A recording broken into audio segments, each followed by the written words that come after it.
Meus prezados irmãos, boa noite. Hoje é dia 8 de maio de 2024, quarta-feira. Estamos iniciando as atividades no Centro Espírita Bel Sebastião de Almeida.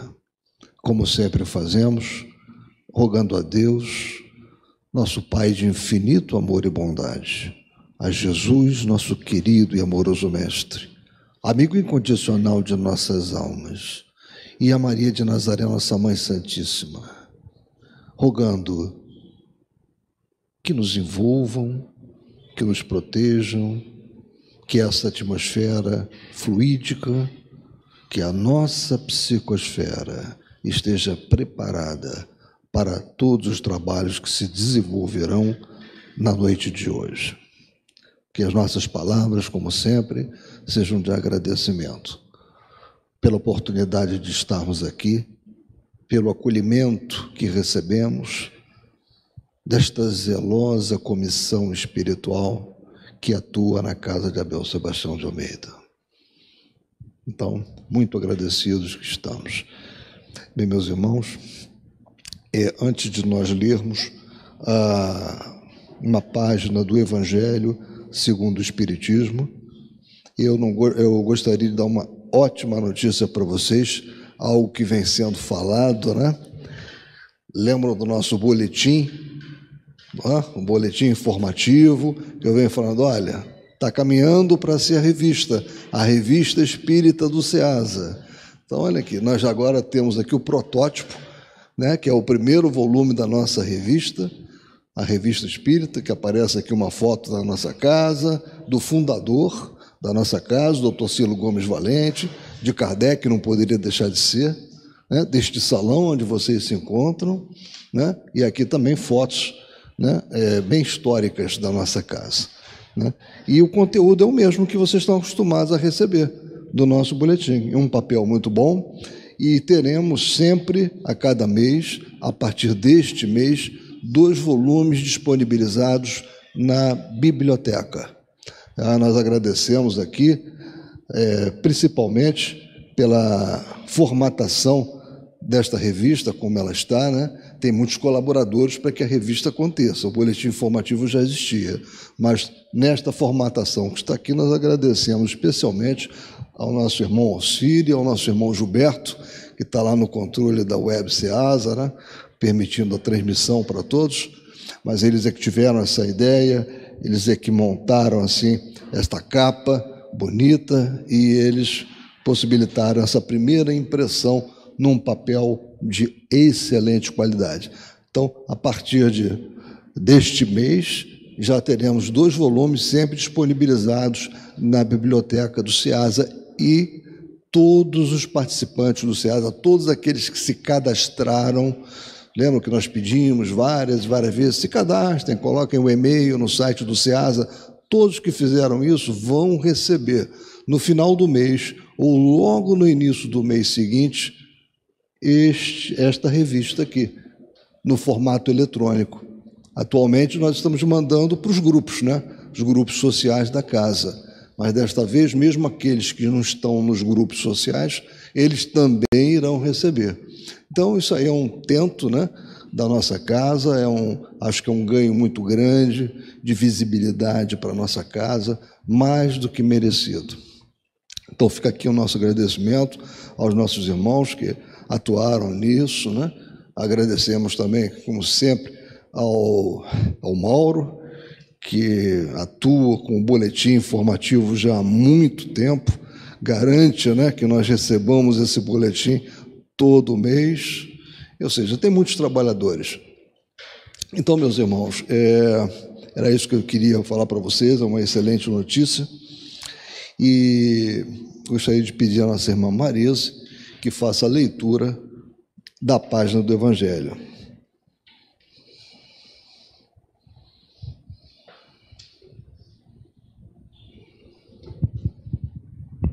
Boa noite. Eu abri aqui o Evangelho segundo o Espiritismo, na instrução dos Espíritos em relação ao capítulo 19, que é a fé remove montanhas. e a instrução deles é sobre a fé, mãe da esperança e da caridade. Para ser proveitosa, a fé tem de ser ativa, não deve entorpecer-se. Mãe de todas as virtudes que conduzem a Deus, cumpre-lhe velar atentamente pelo desenvolvimento dos filhos que gerou. A esperança e a caridade são corolários da fé e formam com esta uma trindade inseparável. Não é a fé que faculta a esperança na realização das promessas do Senhor? Se não tiverdes fé, que esperareis? Não é a fé que te dá o amor? Se não tendes fé, qual será o vosso reconhecimento e, portanto, o vosso amor? Inspiração divina, a fé desperta todos os instintos nobres que encaminham o homem para o bem.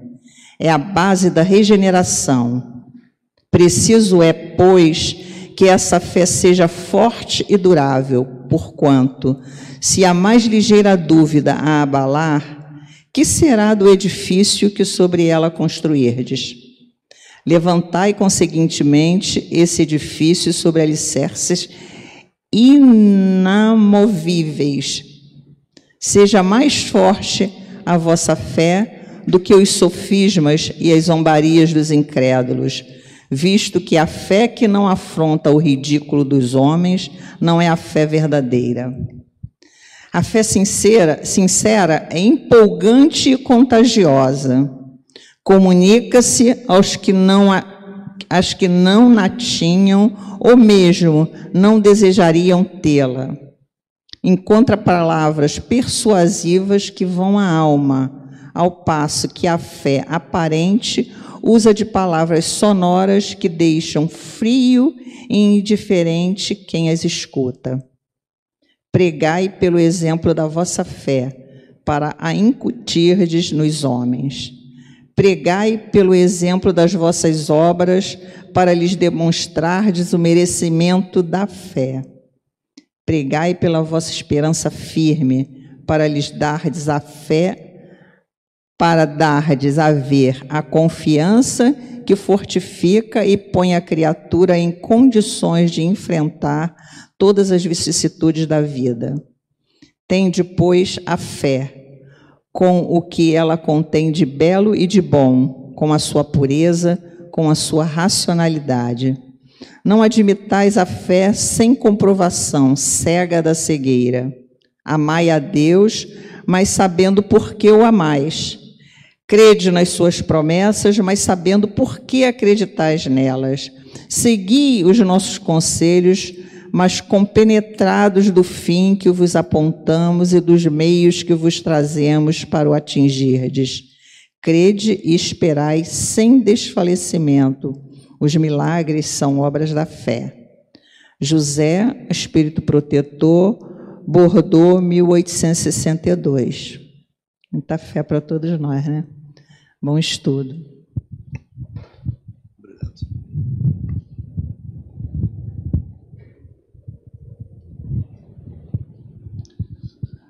Bem, meus irmãos, após a leitura desta página, um tema sempre importantíssimo, né, que é a fé, nós vamos então agora ouvir o nosso estimado irmão Alcir. Hoje seria, né, aqueles que estão acompanhando e todos estão acompanhando nossos estudos, hoje seria fenômenos de transporte. Esse tema, ele coube ao nosso irmão José Soares, que teve problemas pessoais, então ele fará na próxima semana o estudo de fenômenos de transporte. E o Alcir vai trabalhar com fenômenos visuais, né? Manifestações visuais, o que não atrapalha em nada ao nosso estudo, né? Que são interdependentes. Então é isso. Então vamos prestar máxima atenção ao nosso irmão Alcir, que ele seja, né, muito assessorado, né, por esta pleiade de espíritos que atuam na nossa casa. Ele será muito intuído, com certeza.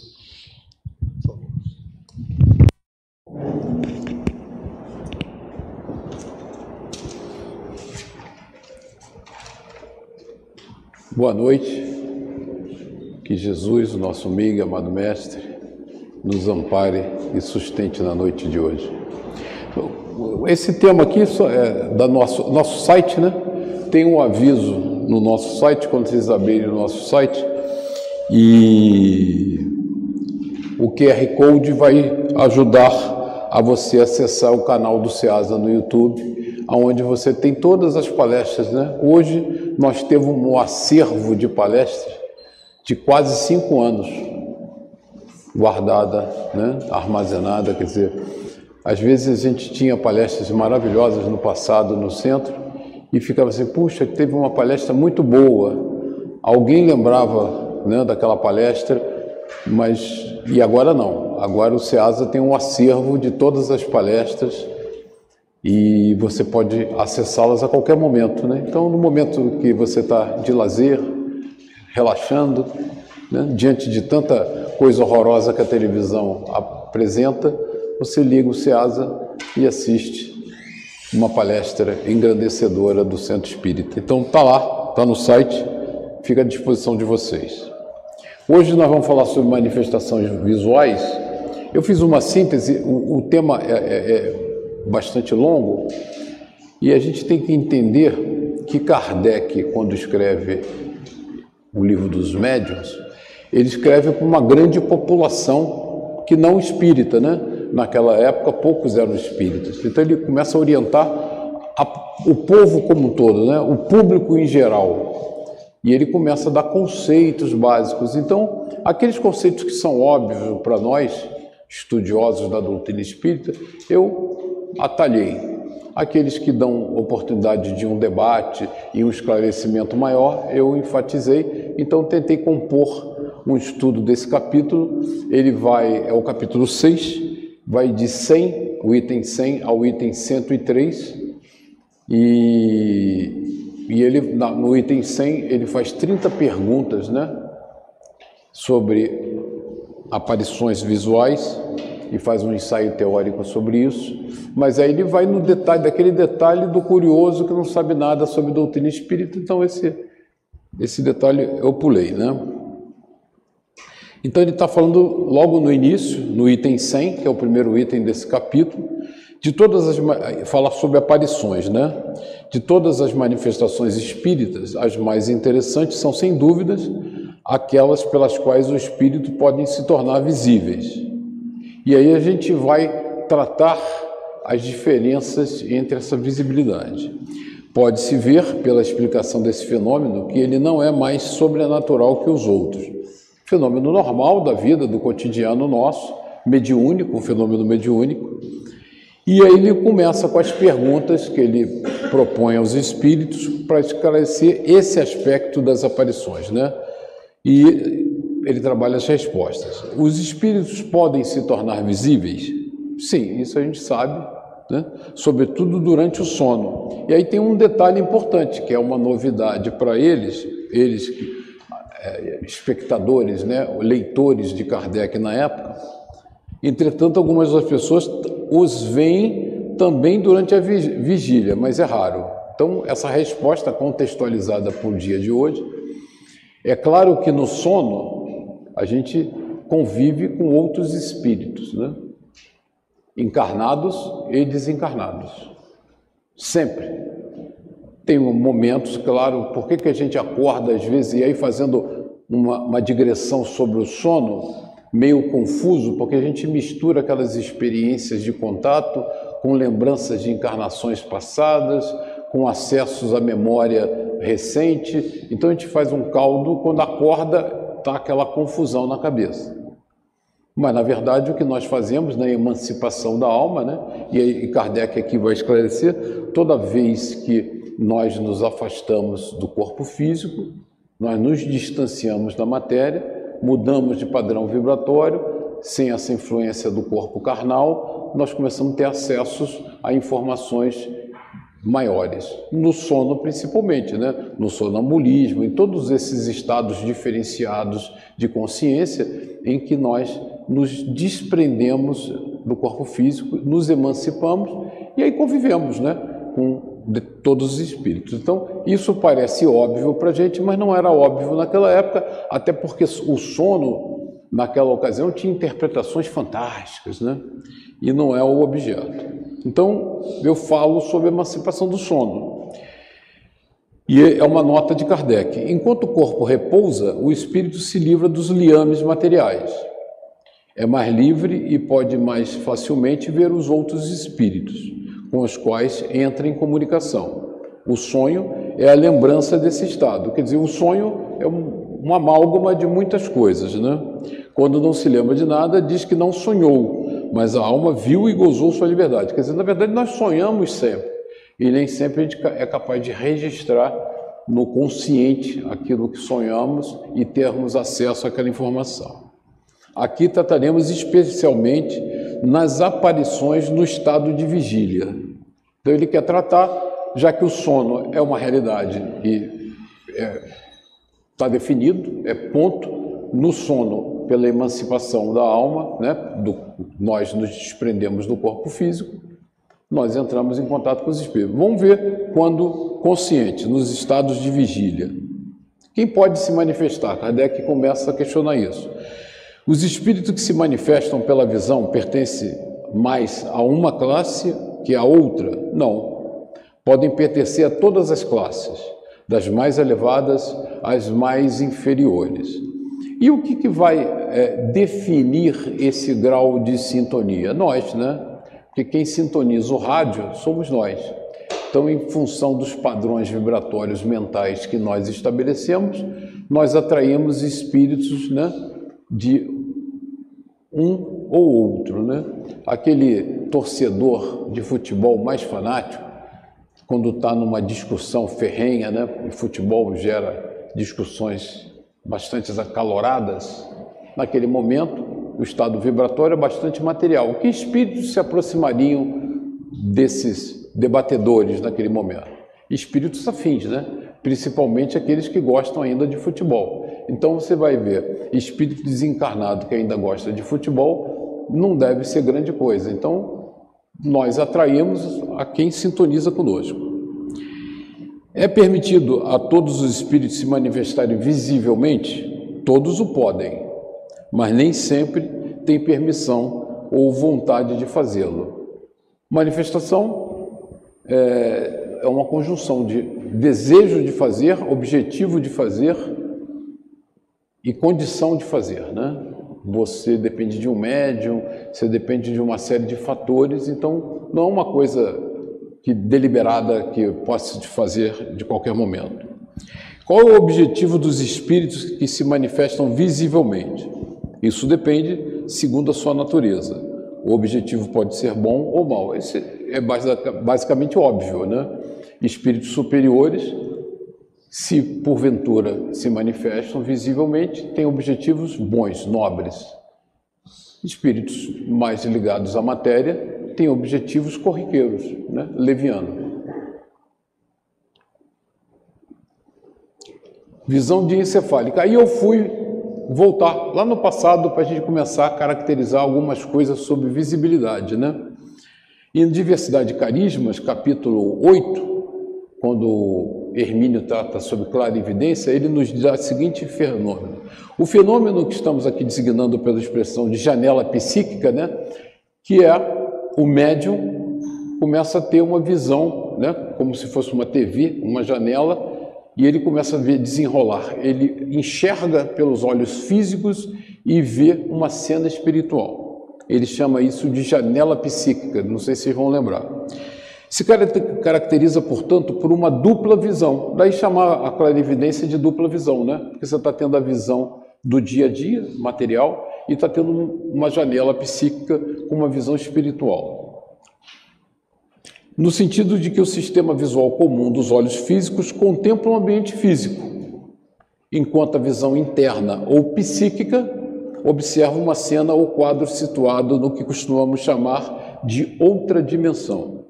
Aproveitando o ensinamento de André Luiz, como que poderíamos chamar essa segunda visão, a psíquica, de diencefálica, dado que ela se produz pela excitação direta dos computadores da visão, e não da visão em si como a conhecemos nos olhos físicos, né? E ele, não sei se você se lembra da audição coclear, que ele também explica para nós, a diencefálica, o que acontece? O diencéfalo é que recebe os sinais elétricos provenientes dos olhos. Então, no processo mediúnico, o espírito comunicante, ele atua diretamente sobre o diencéfalo. Então, ele provoca aquela comunicação elétrica, estimulando o diencéfalo diretamente, sem o uso do olho físico. Então, o olho físico como transdutor, né? O que é um transdutor? É um dispositivo que capta energia de uma natureza, no caso luminosa, e transforma em energia elétrica. O nosso olho faz isso. Ele capta energia luminosa, é sensibilizado, e esses fotossensores geram correntes elétricas que vão para o diencéfalo. E aí nós vemos. Então tem um processo aí. O espírito comunicante, ele não precisa do olho do médium. Então ele atua diretamente sobre o diencéfalo, que o Hermínio chamou de diencefálica, né? Então o médium pode fechar o olho, ele não precisa do olho, para não ter a dupla visão, porque a dupla visão acaba confundindo, né? Eu estou vendo a plateia e estou vendo uma cena espiritual que está sendo mostrada a mim naquele momento. Eu fecho o olho para não ter a dupla visão e continuo vendo a visão mediúnica espiritual, a clarividência, que dá direto sobre o diencéfalo, né? Nos domínios da mediunidade, capítulo 12, clarividência e claudiência, Clementino confirma a atuação direta sobre os centros cerebrais. No domínio da mediunidade, o Clementino fala sobre isso, né? Que os espíritos atuam diretamente sobre os centros cerebrais, sem precisar dos olhos ou dos ouvidos. Então, lembrando aqui, uma coisa boboca, o diencéfalo vai bem naquele centro do cérebro, né? Do ladozinho da glândula pineal, que nos contacta com o mundo espiritual, né? Que tem um papel fundamental, que também nos domínios da mediunidade é bastante bem explorada por André Luiz, e o diencéfalo recebe diretamente impulsos elétricos que viabilizam que o médium tenha aquela visão, sem precisar do olho, sem precisar do ouvido. Diferente da materialização, né? Essa foto nós já usamos ela uma vez, aqui Peixotinho trabalhando com Chico, na casa de Chico, tem o espírito materializado, né? Então, usando o ectoplasma do Peixotinho, o espírito se materializa e aí você vê com os seus olhos, e inclusive sensibiliza a película fotográfica, né? Naquela época era película fotográfica. Você tinha o filme, né? Lembra? Botava um filmezinho na máquina, enrolava lá. Então você tira. Se eu estou tendo uma comunicação, uma clarividência mediúnica, você não consegue fotografar o que eu estou vendo, porque só eu estou vendo. Aquela informação vem direto ao meu cérebro, né? Aqueles impulsos elétricos gerados pelo espírito comunicante estimulam diretamente o meu cérebro, o diencéfalo em particular, e eu vejo, se fosse auditivo seria a cóclea, e eu consigo ouvir, mas ninguém mais ouve e ninguém mais vê. Se é uma aparição visível, materializada, todos vemos com os nossos próprios olhos. Aliás, só vemos através dos nossos olhos, porque é uma comunicação mediúnica, é um fenômeno mediúnico, um fenômeno material, mas que depende do médium para doação de ectoplasma. Então é diferente. Eu acho que essa conceituação é importante, e você vai ver que durante as perguntas os espíritos vão respondendo a Kardec, naquela ocasião, sem essa categorização, e eu vou ressaltar isso aqui ao longo. Por favor. Aproveitando que você está dizendo.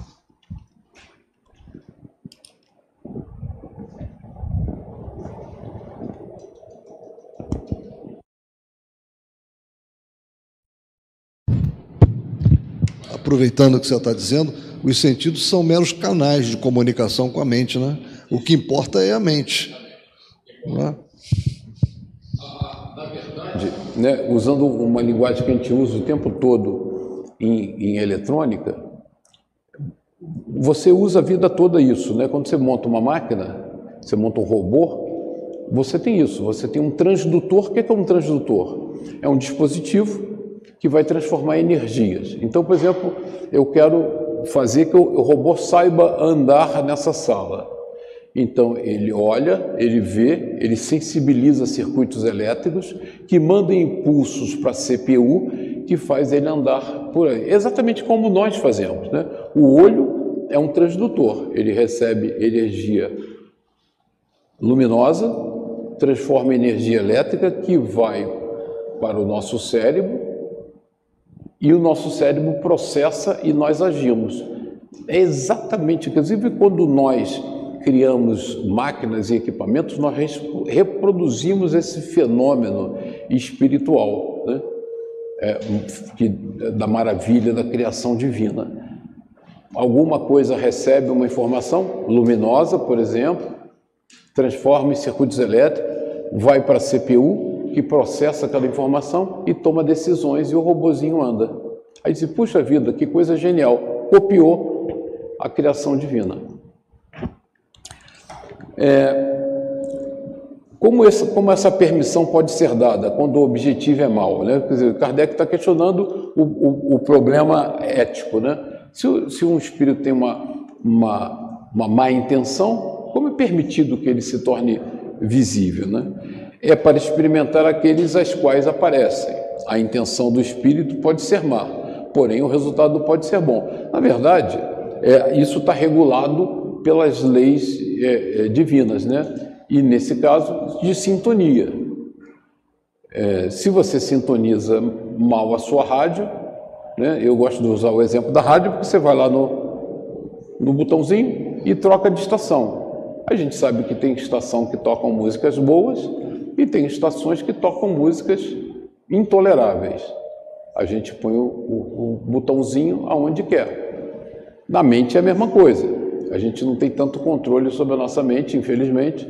Então, toda vez que a gente desvia o padrão vibratório, nós abrimos a janela para manifestações de toda a natureza. Qual pode ser o objetivo dos espíritos que têm mais intenções de se fazerem ver? Assustar. E muitas vezes vingar-se, né?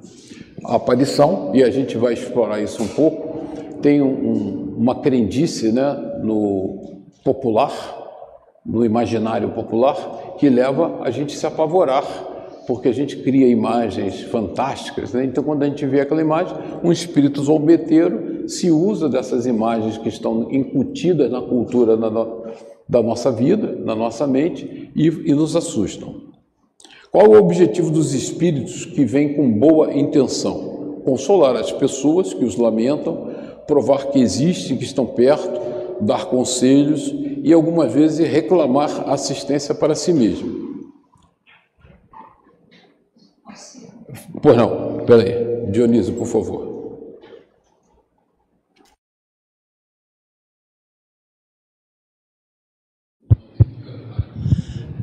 Uma criança, uma adolescente, uma menina, 10, 11, 12 anos, um menino, tá? Que esteja tendo visões, aparições de espíritos, tá? Nesse caso, eu acho que é só com a intenção de assustar, né? Porque eu acho que um espírito bom não ia estar querendo incomodar uma criança de 12 anos, 13, 14, né? Por aí. O que você acha?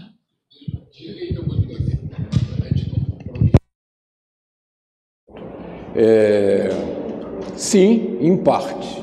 Pouco em parte. A gente vai ver aqui, eu trago até um exemplo bastante rico do Divaldo, tem um exemplo do Divaldo bem interessante, está na história do Divaldo lá, conta-se a história dele, quando ele foi trabalhar lá em Salvador, no antigo PASEP, e Chico via sua mãe, né?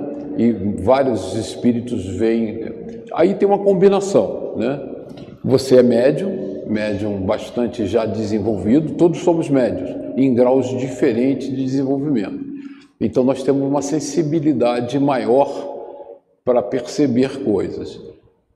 Uma criança, apesar de criança, é um espírito milenar, que traz uma bagagem enorme, né? Seus afetos e desafetos do passado. Se ele veio com a mediunidade, os desafetos do passado aproveito aquela janela para perturbá-lo. Então, assim, foi fortuito, é um espírito mau que simplesmente foi lá judiar da mediunidade daquela criança? Não, não é bem isso, né? É um desafeto do passado que se aproxima. E por que se aproximou daquela? Porque ele é desafeto daquela criança, que não é uma criança, é um espírito milenar com uma bagagem gigante que está num corpo de criança provisoriamente. Então, a mediunidade muito dilatada traz aspectos dolorosos do seu karma reencarnatório. Chico sofreu muito, Divaldo sofreu muito, porque enquanto você não domina a sua mediunidade, enquanto você não esclarece a sua mediunidade, enquanto você não sabe o que está acontecendo com você, ela é muito assustadora. Muita gente foi para o manicômio, né? Tomou choque elétrico, né? Fora os que foram para a fogueira.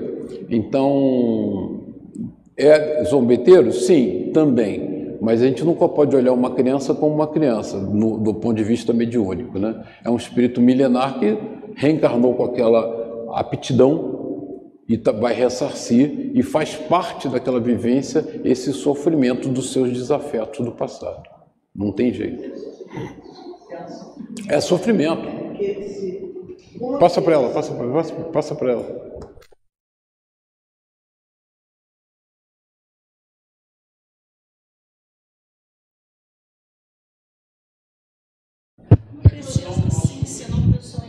Marigol, porque quando uma criança, e a gente recebe muito isso, né, em assistência fraterna e tudo, vem com a mãe, a criança é absolutamente apavorada, porque não tem sossego diante de uma entidade que se apresenta a ela incontáveis vezes. Ela não tem ainda a capacidade, por mais que a gente tenha um espírito imortal ali com bagagem, de decodificar aquilo que está acontecendo.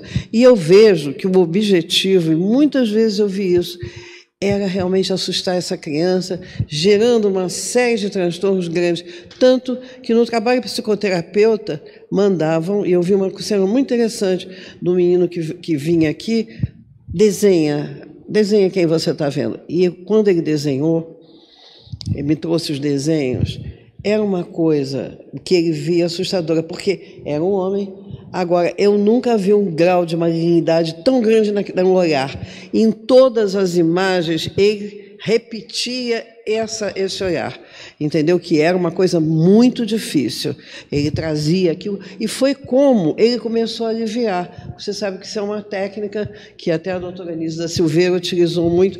Escreve, Museu do Inconsciente, escreve o que você está vendo, pinta para poder ver. Então, eu acho que tem isso. Talvez um espírito muito elevado, mesmo numa criança, ele possa decodificar de outra forma, mas muitas vezes assusta, e muito. Está ligado a passado, como você disse. Que é isso, concordo, mas não é nada é por acaso, né? Então, nenhum de nós vem com um processo de aprendizagem que esteja alienado das nossas erros de vidas pretéricas. Então, sofre muito, mas eles fazem isso porque você traz aquela turba contigo, né? E aquele desafeto aproveita. E porque você veio com isso dilatado, o desafeto sabe que é você. Não sei se vocês já perceberam isso. Alguns obsessores, quando você reencarna, passam um grande tempo procurando onde está você. Eles não acham rapidinho. Aí quando eles acham, dizem, oba, achei ele. Então, como nada é por acaso, isso faz parte do processo de aprendizagem, né? A mediunidade é um instrumento de aprendizagem importante, que nós valorizamos na doutrina espírita, mas infelizmente mediunismo não é um privilégio da doutrina, qualquer pessoa pode ser médium, e elas sofrem muito com a mediunidade. E se imagina, se espíritas às vezes se perturbam, quem não é espírita, que não tem todo esse conhecimento que nós temos, principalmente uma criança, mas você vê interessante, é o caminho de chegar à casa espírita, porque inevitavelmente essa criança bate na casa espírita. Né? Os pais trazem, hoje os terapeutas recomendam, os médicos recomendam, isso é coisa de casa espírita, leva lá. Então, você tinha que cair no processo espírita para usar sua mediunidade para a caridade, você acaba dentro da casa espírita. Qual é o objetivo dos espíritos que vêm com boa intenção? Aí eu já li consolar e tal, e pedir assistência. Quem vem com boa intenção não pede assistência, mas tá bom. É inconveniente de ver permanentemente. Que inconveniente haveria se a possibilidade de ver os espíritos fosse permanente e geral, né? Imagine que nós fôssemos capazes de ver mediunicamente, permanentemente e geral os espíritos. Não seria um meio de gerar as dúvidas dos mais incrédulos? Kardec pergunta, né? Então, não haveriam mais incrédulos, né? Porque nós estaríamos aqui sabendo, por exemplo, que hoje a plateia está lotada, né? E tem várias pessoas ao seu lado que você nem desconfia. E o homem estando constantemente rodeado de espírito, vê-los incessantemente o perturbaria e constrangeria nas suas ações, é óbvio, e lhe tiraria a sua iniciativa na maior parte dos casos, enquanto que, se crendo só, age mais livremente. Quanto aos incrédulos, eles têm muitos meios de se convencerem, se quiserem aproveitá-los, e não estiverem cegos pelo orgulho. Há pessoas que viram e nem por isso creem, porque dizem que isso é ilusão. Não se inquietem com essas pessoas, Deus se encarregará delas. Muita gente vê, né? Eu tenho um caso pessoal, vou contar rapidinho. O pai da Nelly, meu sogro, falecido, já desencarnado, ele no final já estava chegando na doutrina espírita, já pedia para botar o nome para caridade, não sei o quê, na prece, fazia operação espiritual e tal, mas logo que eu o conheci, ele negava tudo, absolutamente, é tudo invenção, ilusão, não sei o quê. Mas ele contava um fato da vida dele, que a Nélia ainda criancinha, pequena, ele alugava uma casa no Meia, e naquela época se pagava as coisas com cheque, dinheiro, né? Ninguém fazia Pix. Então ele estava atrasado com o aluguel, ficou preocupado e foi na casa da senhora, que era proprietária da casa, para pagar o aluguel da casa dele. E ele chegou, ela pediu para ele sentar na sala e ela estava meio atarefada com alguma coisa da casa dela. Falou: só aguarda aqui um minutinho que eu já volto, um instante só. E saiu da sala. E ele está sentado, veio do corredor de dentro da casa um senhor, muito bem vestido, deu boa noite para ele, sorriu e saiu. Aí ela voltou e ele falou assim: puxa, simpático aquele senhor, é seu marido? Ela falou assim: um minutinho, vou lá dentro. Voltou com a fotografia. Quem que o senhor viu? Foi esse aqui? Ele foi, morreu há 2 anos. Quer dizer, ele não acreditava em nada. E eu perguntava: e como explica? Ilusão. Quer dizer, é fácil, né? Ele viu, ele não negava que viu, até porque o cara cumprimentou ele, e é isso. Então, vou falar do Divaldo. Eu peguei o Divaldo, que é um exemplo interessante, está na biografia do Divaldo. Em 45, Divaldo muda-se para Salvador e foi aprovado no concurso por IPASE, né? O IPASE era um instituto de aposentadoria, né? Que existia, IPASE, IPTEC, IPC e não sei o quê, PETEC, né? Agora tem só o INSS. Porém, ele via desencarnados, como via os encarnados, e às vezes ele atendia e conversava com espíritos que só ele enxergava. E isso começou a prejudicá-lo.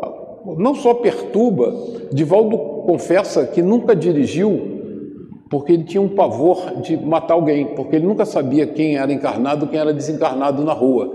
Então ele falou: pô, é impossível dirigir assim, eu preferi nunca dirigir. Porque seus colegas, sem entenderem o que acontecia, começaram a achar Divaldo que não estava bem. Isso não estava bem é história, né? Era bullying mesmo, né? Deboche. Imagina você que fala com nada, como é que é na repartição. Pois conversava sozinho. Uma colega, entendendo o que se passava com ele, passou a ajudá-lo. E conforme combinaram, quando Divaldo via alguém no balcão, ele olhava para a colega. A colega fazia sim, ele ia atender porque era encarnado. Ela dizia não, ele não ia porque era desencarnado. Então isso tem um distúrbio na vida de Divaldo. Então ver permanentemente é complicado, né?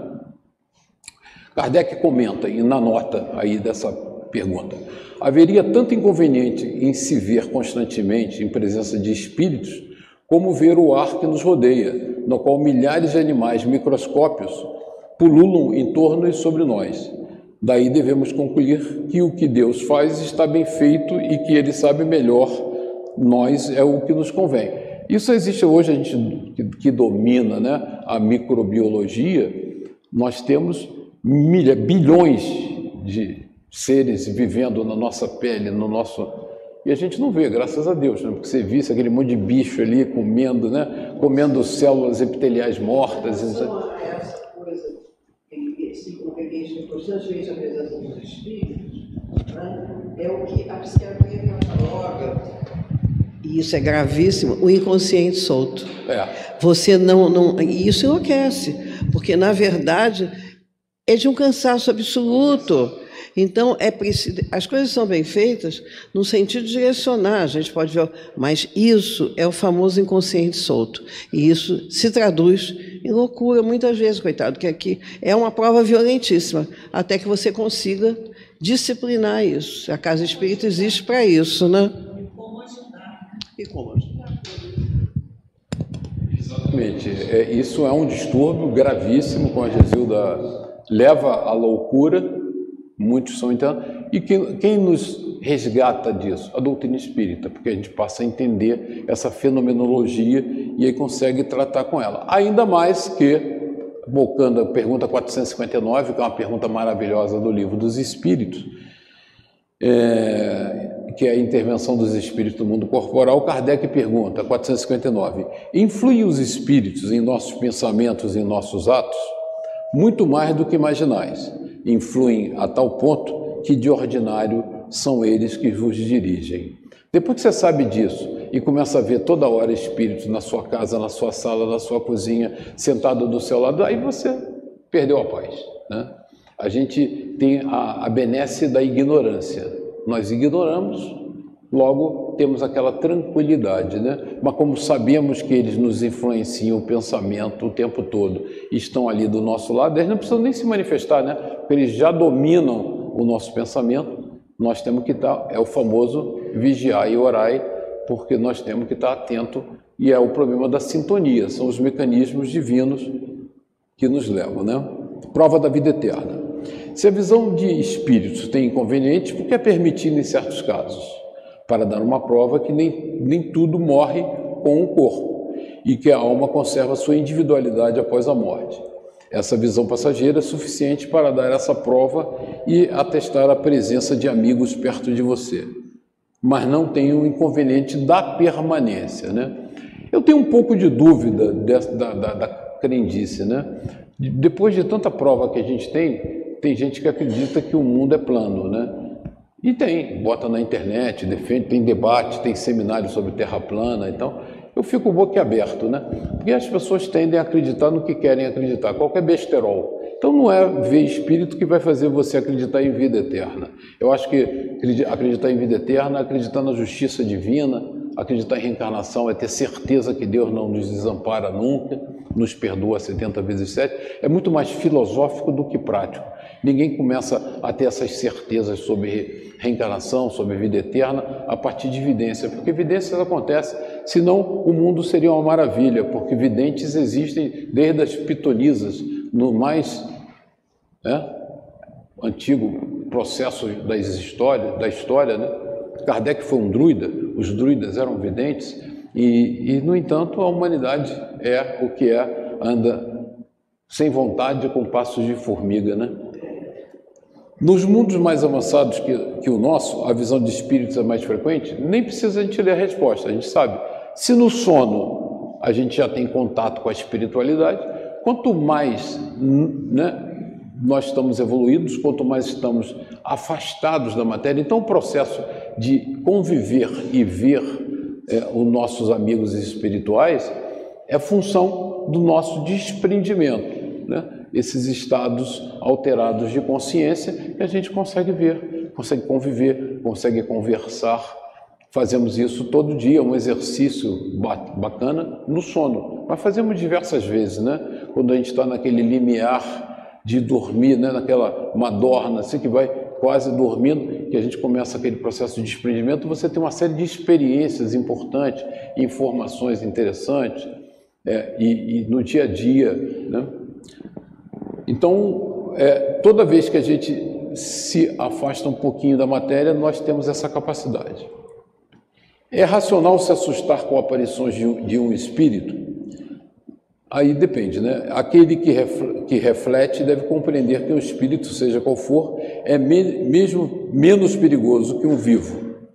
Os espíritos, aliás, estão em toda parte, não há necessidade de vê-los, para saber que estão ao nosso lado. O espírito que quiser incomodar pode fazê-lo sem se fazer ver. No caso da pergunta 459 de Kardec, né? Com maior segurança. Ele não é perigoso porque é um espírito, mas pela influência que pode exercer sobre o pensamento. Esse é o perigo. Desviando do bem e empurrando para o mal. Na hora que eles induzem pensamentos, né? E muitas vezes pensamentos obsessivos, né? Aqueles pensamentos recorrentes, né? Você vê aquela pessoa que fica naquele negócio, aqueles medos descontrolados. E sobre isso tem um livro muito interessante, lançado agora, novinho pela FEB, do Richard Simonetti, Quem Tem Medo dos Espíritos, e ele trata todo esse assunto. Hã? Não sei, lançou agora, a FEB lançou agora. Hã? É velho? Não, segunda edição. Ah, sim. Você tem a primeira edição, a segunda edição foi lançada agora. E ele faz uma reflexão importante. Esse título desse slide é uma reflexão minha. É pior vivo ou morto?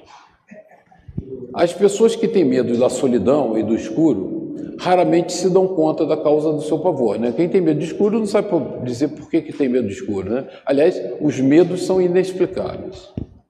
Elas não saberiam dizer do que tem medo, mas seguramente deveriam temer mais encontrar homens do que espíritos, porque um malfeitor é mais perigoso vivo que depois de morto.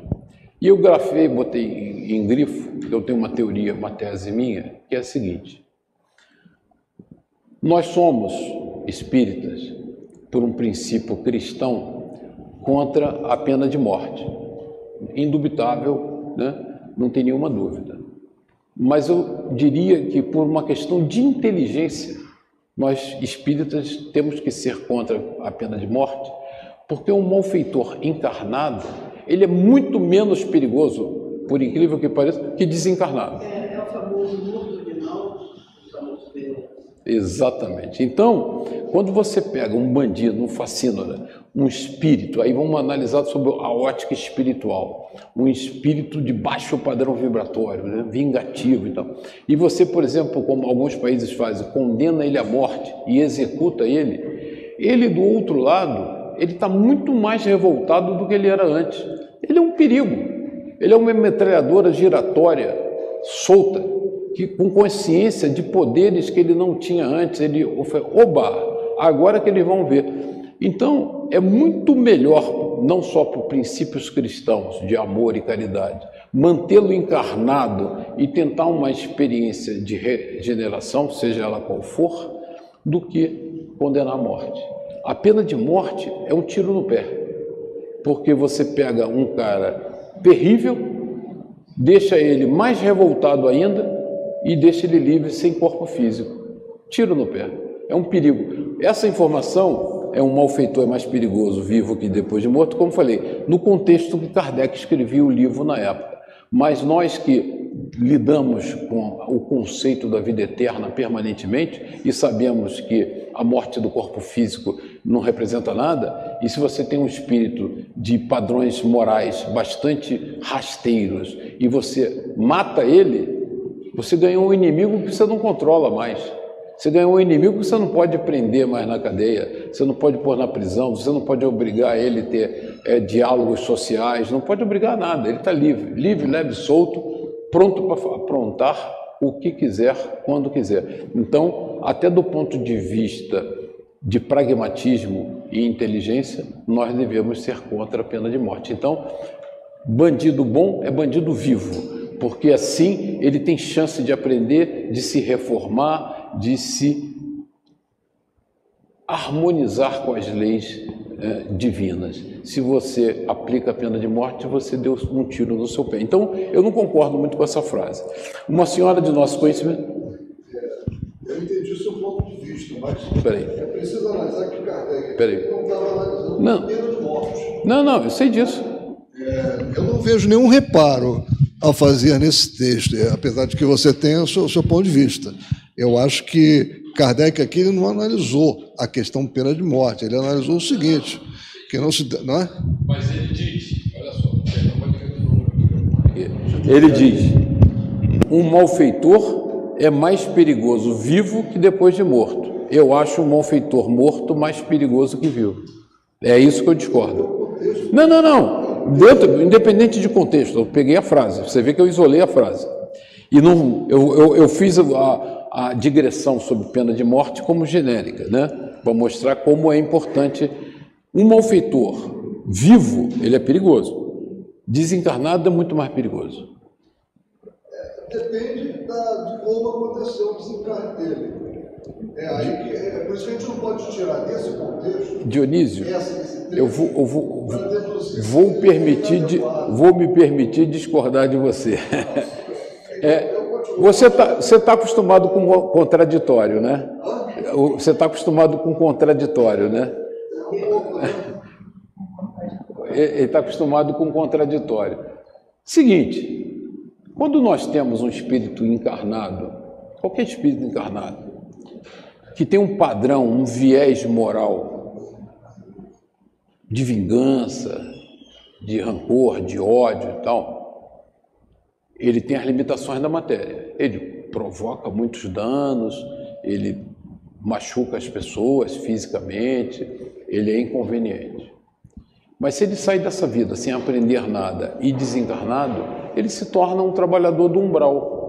E com uma visão muito mais ampla, muito mais perigosa. Então, se ele não desencarna e a gente consegue trabalhar para que ele se reforme minimamente, que ele tenha uma visão da justiça divina. Nosso conhecimento? Eu entendi o seu ponto de vista, mas precisa analisar que Kardec não estava analisando pena de morte. Não, eu sei disso. Eu não vejo nenhum reparo a fazer nesse texto, apesar de que você tenha o seu ponto de vista. Eu acho que Kardec aqui ele não analisou a questão pena de morte, ele analisou o seguinte, que não se... Não é? Mas ele diz, olha só, ele diz, um malfeitor é mais perigoso vivo que depois de morto. Eu acho um malfeitor morto mais perigoso que vivo. É isso que eu discordo. Não. Independente de contexto, eu peguei a frase. Você vê que eu isolei a frase. E não, eu fiz a digressão sobre pena de morte como vou me permitir discordar de você. Você tá acostumado com contraditório, né? Você está acostumado com contraditório, né? Ele está acostumado com contraditório. Seguinte, quando nós temos um espírito encarnado, qualquer espírito encarnado, que tem um padrão, um viés moral de vingança, de rancor, de ódio e tal, ele tem as limitações da matéria. Ele provoca muitos danos, ele machuca as pessoas fisicamente, ele é inconveniente. Mas se ele sai dessa vida sem aprender nada e desencarnado, ele se torna um trabalhador do umbral. E com uma visão muito mais ampla, muito mais perigosa. Então, se ele não desencarna e a gente consegue trabalhar para que ele se reforme minimamente, que ele tenha uma visão da justiça divina. É para isso que a gente reencarna, né? Todos nós, né? Uns têm mais chances, outros menos chances. Todos reencarnamos para melhorar.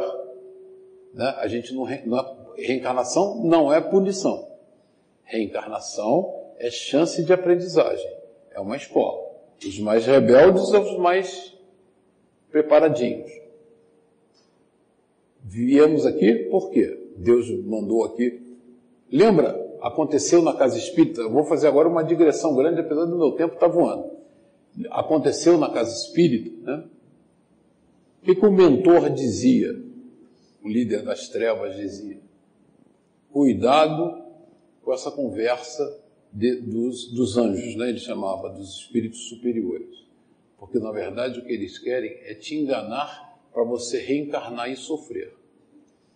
Então ele via como a doutrinação como um truque que a espiritualidade superior usa para te convencer a vir à Terra. Lógico, quando você reencarna com aquela dívida gigante, a vida vai ser difícil e complicada. Ele já sabia disso. Então eles evitavam reencarnar de qualquer maneira e diziam, alertava a sua falange, cuidado, porque o que eles querem é te punir fazendo voltar ao corpo físico. Não vamos deixar.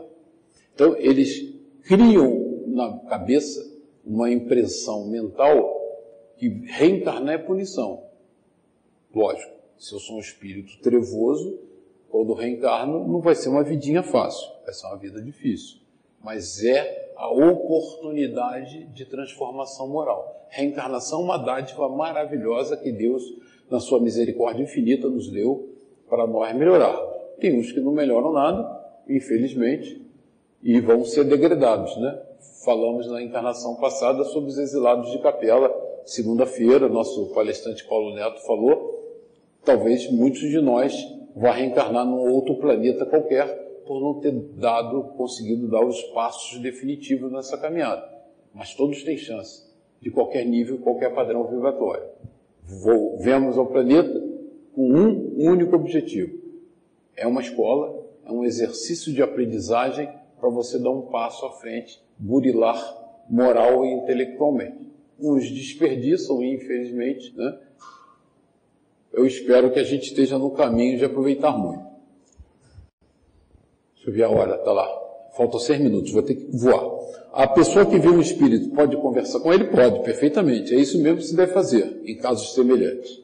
Perguntando ao espírito quem é, o que deseja e o que se pode fazer para lhe ser útil.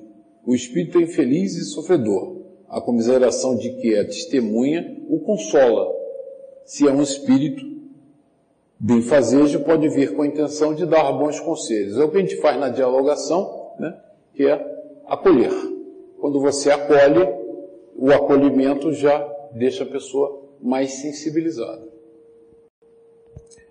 Como o espírito pode responder nesse caso? Pode fazê-lo por sons articulados. Aí eu grifei, né? Vamos voltar lá para o conceito.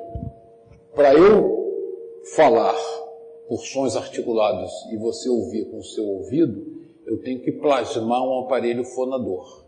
Então eu tenho que ter uma materialização.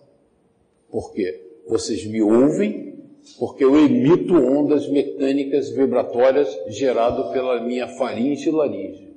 Se eu não tivesse, eu não estaria falando. Então, se eu estou falando, vocês estão me ouvindo, é porque eu gero ondas mecânicas, e é diferente do ouvido, né? Dos olhos. As ondas mecânicas recebem o impacto daquelas vibrações sonoras no ar, transforma em corrente elétrica e vai para o cérebro, e eu ouço você. Então, se o espírito pode fazer com sons articulados, como faria uma pessoa viva, nós temos que ter um processo de materialização. Não tem jeito. Porque se for uma comunicação coclear, o espírito comunicante está estimulando diretamente a cóclea do médium, e o médium está ouvindo, mas mais ninguém está ouvindo. O mais frequente é a transmissão de pensamento, sem dúvida. Transmissão de pensamento, até porque a transmissão, como se faria uma pessoa viva, eu ia ter que ter um médium doador de plasma, como o Peixotinho na nossa gravura lá, doando ectoplasma, para que o espírito comunicante se materializasse, e aí todos ouviríamos ele falando. Os espíritos que aparecem, está claro isso? Quer dúvida? Quer perguntar? Esse assunto é importantíssimo, hein? Alguém perguntar? Não? Tá bom? Os espíritos que aparecem com asas têm penas realmente, ou essas asas são uma aparência simbólica? Os espíritos não têm asas. Não têm necessidade delas, pois podem se transportar para todo lugar como espíritos. Aparecem de modo a impressionar a pessoa a que se mostra. Uns aparecem em roupas comuns, outros envolvidos em mantos. Então, os espíritos trabalham no nosso imaginário popular. Então, como é que acontece? São as figuras clássicas, né? Se eu sou um espírito zombeteiro e quero te assustar, eu apareço com uma forma dessa demoníaca e você diz, uau! Aí a pessoa entra em pânico, chora, entra em desespero. Então, é um espírito que tomou uma forma que interessa a ele se ele quer te assustar muito. Ou em contrapartida, você vê um espírito angelical e você se apresenta com asas e tal, que nenhum espírito tem asa ou se desloca com asa. Ou se apresenta de forma um pouco tênue. Por que? Pergunta curiosa e boba. Por que quando os espíritos se aparentam e apresentam para alguém, eles normalmente, você vê bem o rosto, o dorso, as mãos e não vê o resto do corpo? Pergunta boboca. Por quê? Quem acha? Quem quer arriscar?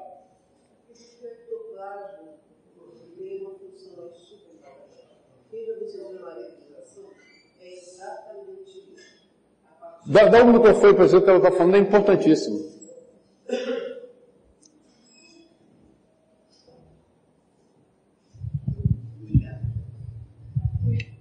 Acredito que seja basicamente isso.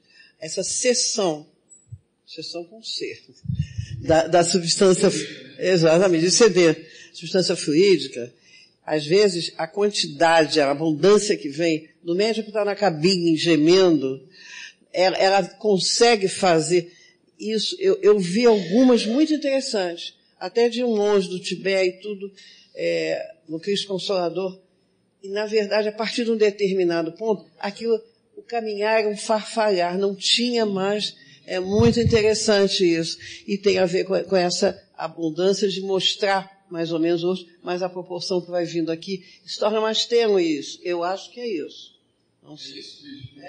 Porque o ectoplasma não é infinito, né?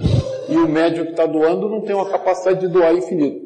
E plasmar dá muito trabalho intelectual para a entidade comunicante. Então vamos plasmar aquilo que interessa comunicar. O que não interessa comunicar fica farfalhante, usando o termo da Gesilda, né? Fica tênue. Não interessa ver pé. Quem conhece o pé de alguém? Ninguém conhece, né? Então, como nós não somos especialistas em pé, duvido que se eu mostrar meu pé, vocês saibam que é meu pé. Então não adianta mostrar pé. Então o que os espíritos mostram? Aquilo que a gente conhece. Porque dá menos trabalho, exige menos ectoplasma, exige menos esforço intelectual, existe mais... Então, aí vem aquele espírito, da cintura para baixo, é aquela coisa meio... né? Só por isso. É só por questão... Espírito também não trabalha de graça, né? Trabalhar para quê?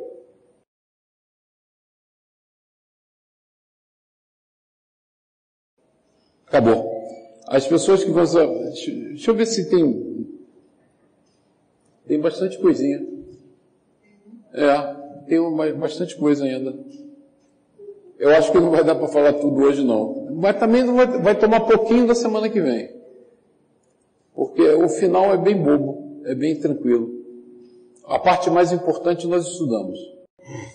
Vamos só falar um minuto só, a falar sobre as aparições ocorrem à noite. Por que as aparições ocorrem à noite? Não seria um efeito do silêncio, ir à obscuridade sob a emanação? É pela mesma razão que se veem as estrelas durante a noite, e não durante o dia. A grande claridade pode apagar uma aparição. Só uma aparição tênue, tiver muita luz, você não vê. É pragmatismo, né? E aí os espíritos completam. Perguntai a todos que já tiveram visões, e verificareis que a maior parte ocorre de dia. Então, fenômeno mediúnico não tem luz, não tem dia, não tem noite, não tem se a luz é verde, azul, amarela, cor de abóbora, é branca, se você está vestido com saia roxa ou com blusa cor de laranja, fugiu da... Não importa. A comunicação mediúnica não é sensível a essas variações materiais. Então a gente, de vez, abandona essa crendice. O fenômeno acontece de dia, de noite, no sol, de madrugada. Agora, lógico, uma materialização tênue, se você está com muita luz, então é só isso. Aí eu vou ver como é que a gente faz semana que vem para ter esse finalzinho, tá? Depois a gente combina. Muito obrigado, boa noite.